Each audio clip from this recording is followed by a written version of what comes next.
more and more, particularly in our current society, there is a desire to keep people safe, which seems logical and seems like a really good intention when you think about it. Of course, you want to keep somebody safe.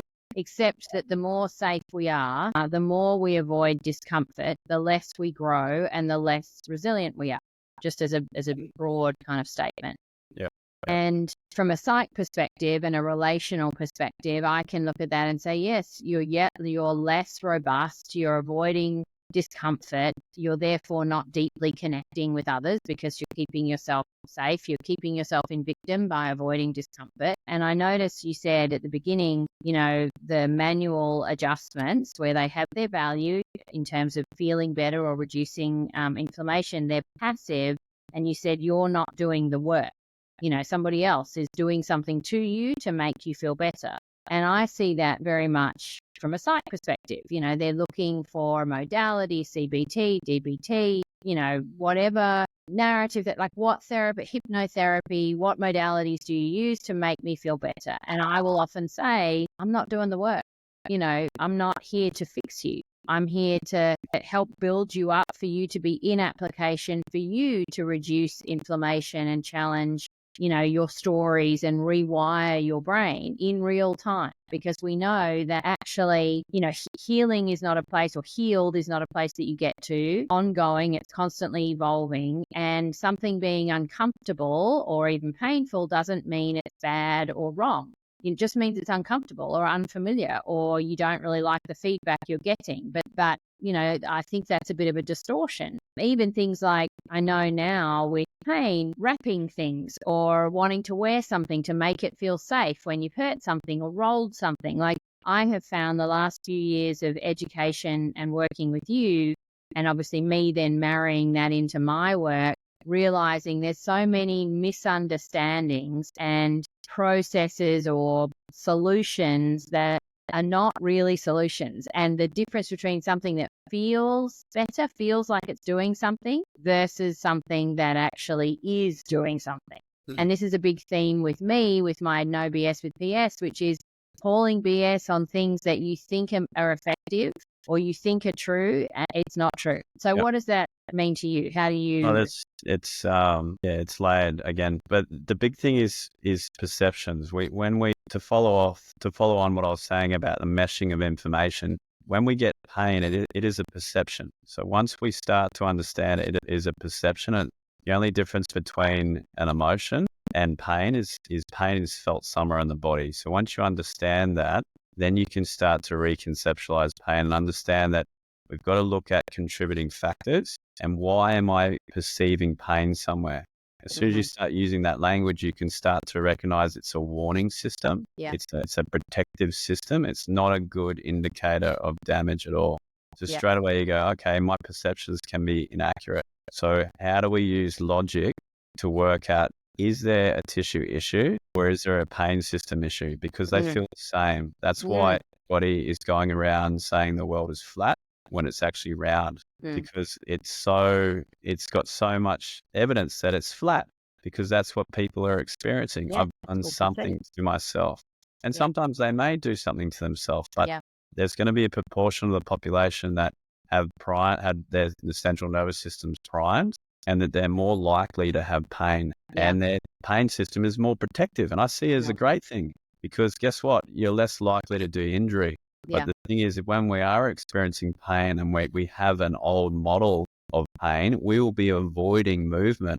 And the conundrum is the movement is what drives the pain system to calm down, and what drives the tissue quality to improve. Because the avoidance then, because people avoiding, you do a downward spiral. You're avoiding movement, therefore your brain is not getting mood food, and you're getting depressed and you're obviously anxious, and we know our guts can get impacted through a lack of movement as well. And then we have more pain because our system the dial knob just keeps turning up. So we have to slowly get people moving towards exercise at a gradual, which is pace, which is called graded activity. So that we're on this side, we got tissue damage, we got our pain system expands. So now we're working on this line. We've got a big buffer zone there between tissue damage and pain. Normally it's about here for normal people or pre-injured state. Yeah. Sometimes we jump over the fence and fall down the cliff and do a bit of damage. But people who've got pain system issues or have had long pain longer than the normal stages and phase of tissue healing, which would be called chronic pain, right? Yeah, which is chronic pain. We're now calling it persistent pain because people are getting confused what chronic means. So well, that's a really good point to make. That's why I'm asking, because a lot of people say, I've got chronic pain. It's like, what does that mean? Yeah, they think it means like it hurts a lot. Yeah. Versus actually it's been around for a long time now. When we see pain system issues, is our pain line has moved further away from tissue damage, and the person will touch the pain line very easily with even low load movements that don't have enough load to do damage to tissue, but they're experiencing pain from it. And they go, I've done my back again, or I've done my shoulder, or whatever I've done. And that the thing is this, which makes it even more confusing, is that protection by pain line is dynamic. So the person has a good sleep, all of a sudden it moves, moves closer to tissue damage. We got more room to play, and all of a sudden getting in and out of the car doesn't hurt anymore for a couple of days. Oh, my back's good again. Then they'll go too hard, too fast, hit their pain edge. They'll create a flare up. So it's about kind of doing behaviors over here, which help slowly nudge that pain line back to a normal protective level and gives us space to move in our life where we don't hit the edge. And for women, I want to make the point as well, as a woman with persistent pain and interesting pain pathways, etc., it can be different depending on where you're at in your cycle, how you experience pain or what you feel capable of or not capable of. I remember you and I talking to our chef at Noosa Confidential, and she lifts as well, and I train with her as well.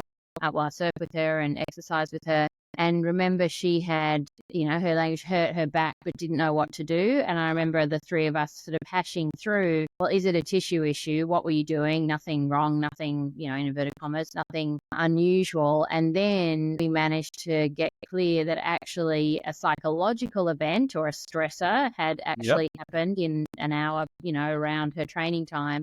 And there was no injury, so to speak, but the pain pathways had flared up because of an event that had stressed her out. Can you talk about that a bit? We know cortisol and adrenaline can pass through certain structures at the spinal cord, the dorsal horn root, and actually sensitize the central nervous system.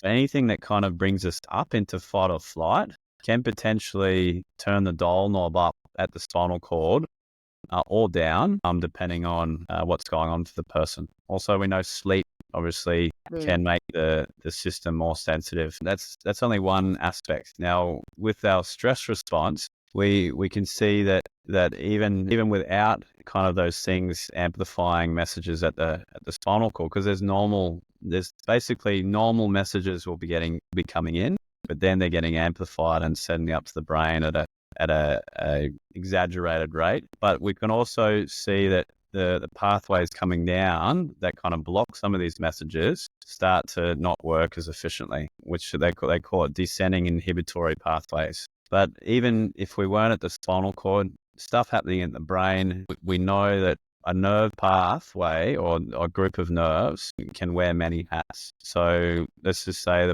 that person was going through something with a spouse or someone's passed away or whatever. Certain things that have happened with that person can be linking into some of the pathways that are actually giving evidence that the person needs to be protected.